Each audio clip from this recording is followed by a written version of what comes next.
What's going on, guys? This is the Red Rogue, and I hope you're all doing well today. As someone who is a big fan of the engineering profession as well as of Mythic Plus, I try to mix the two together as often as I can, because engineering has a lot of gizmos and gadgets, and while Blizzard has stopped a lot of them from working in dungeons, there are quite a few that can be pretty useful. Of course, we have the engineering battle res, which is an amazing reason to be an engineer, but there are actually more options than just that can benefit your toolkit. So I figured today I would share at least a few of them that I've come across or people might already know of, and that way you can try them yourself in dungeons. So thank you so much for joining me today. Now let's talk engineering.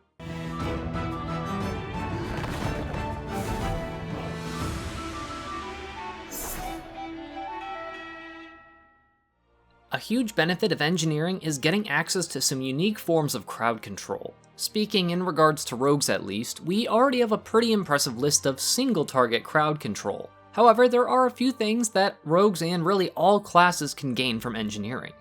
Now, some of these might not be 100% intentional still, but given that this first example is literally on the Blizzard tournament realms, I'm thinking that the other two should hopefully be fine to mention as well.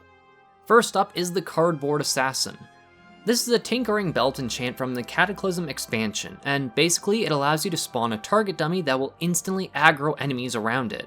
Honestly, with how quickly this thing gains aggro, you would think that it was asking the enemies why they don't have cell phones, or why they aren't going to spend $70 billion on Burning Crusade Ultra Deluxe Edition, or something like that, because this thing picks up threat really quickly. It generally dies pretty quickly, but it can come in very handy in situations where your tank has lost threat and totally just didn't forget to taunt or hit that enemy that's now attempting to remove your face from your face. It also helps with keeping enemies grouped up or keeping them in place if your tank needs to kite or move away for some reason, like if they have necrotic stacks that they need to drop off or things like that. I definitely would be cautious about using this in pugs, or basically if you're not in voice chat at all, since it is something you'd want to be used in a more coordinated instance so your tank's aware of it. To learn how to make the Cardboard Assassin enchant, you'll need to spam crafting of any Cataclysm engineering item, as this is one of the several schematics that you learn just from randomly crafting other things in Cataclysm. I ended up just spamming Electrified Ethers, which is pretty simple to craft as it only costs 2 volatile air, which happened to be very cheap on my auction house. Huzzah for laziness and having a little bit of gold. A really nice thing about this enchant is that it only costs a Tinker's Kit to use, which most engineer vendors will sell so you can stockpile a bunch of these for whenever you swap belts. It also only has a 5-minute cooldown, which is reasonably short for a free taunt whenever you need it. Next, we have another belt enchant, the Personal Space Amplifier. This comes from Battle for Azeroth, so you'll need either Zandalari or Kultiran engineering at 85 or higher to learn how to make this enchant. This belt enchant will give you access to an on-use ability that lets you knock back an enemy about 15 to 20 yards if they're within melee range of you. And while this belt does have a 10-minute cooldown for the effect, it can be an absolute lifesaver in some instances, such as getting an enemy out of a bad Sanguine Puddle, interrupting an important spellcast if everybody's interrupts are on cooldown, or knocking the congealed slimes in Plaguefall away from other enemies so that way they don't get that damage reduction aura. There are many more uses than just these few examples, but with such a lengthy cooldown on this enchant, you'll want to make sure that whatever you're using it on is totally worth it. Also, while the tooltip says that it shares a cooldown with potions, that is not true, so don't worry about losing out on any DPS potions or anything like that. Lastly, we have an exceptionally handy little consumable item that I'm surprised still works: Frost Grenades. With all the folks getting hyped up for Burning Crusade Classic, you might be surprised to hear that this literally over 14-year-old consumable item could possibly have any use in Mythic Plus, but indeed it does.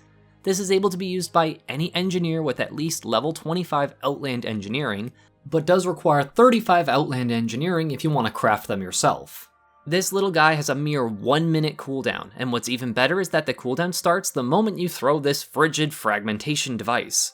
The explosion radius is 6 yards, and it's not target capped either, meaning you can freeze an entire dungeon worth of enemies with a single cast. If they're able to be CC'd, of course, it doesn't root things that can't be rooted. The root lasts up to 5 seconds, and it does have a throwing animation that takes a little over a second, so do keep that in mind if you want to try to use these.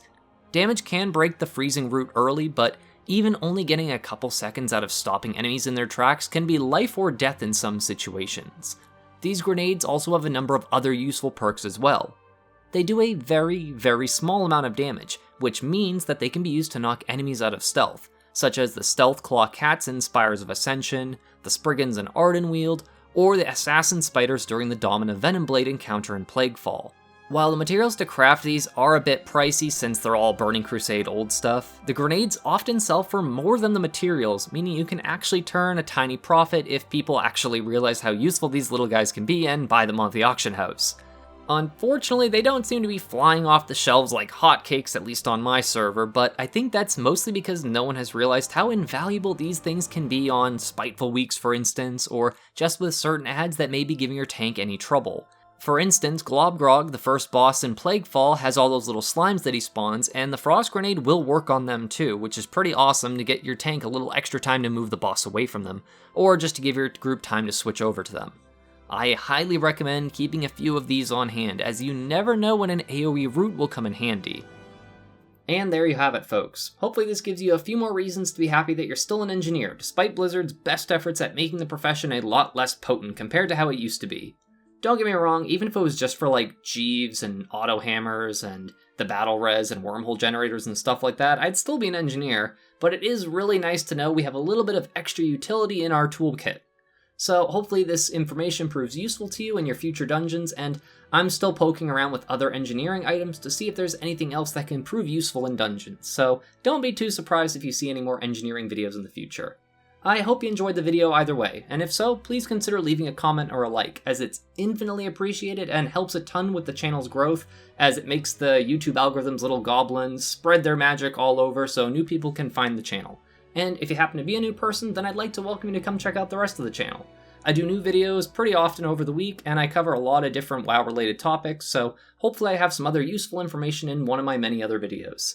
And as always, my appreciation and gratitude to all of my viewers, and especially my patrons, who all help make these Shiba Shenanigans possible. Thank you all so much for watching. This is the Red Rogue, and I'll see you guys around.